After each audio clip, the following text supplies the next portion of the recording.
Due to some technical reasons, you cannot delete folders in your computer, and you will get like these tons of error message when you're going to delete these undeletable files. But in this video, I will show you how to delete any undeletable folder using WinRAR very easy methods. This is also a type of undeletable folder. When I try to delete this folder, I will get an error message like this.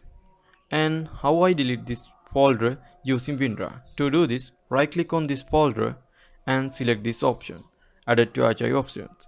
If you doesn't show this option, it means you have to download and install WinRAR on your computer. After you download and install WinRAR on your computer, you will see this option when after right click on the folder and click on this option, added to archive option, and you will see a little window box.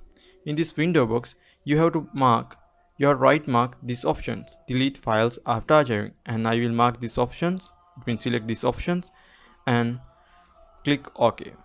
And now you see your files get deleted and it will create a new archive files.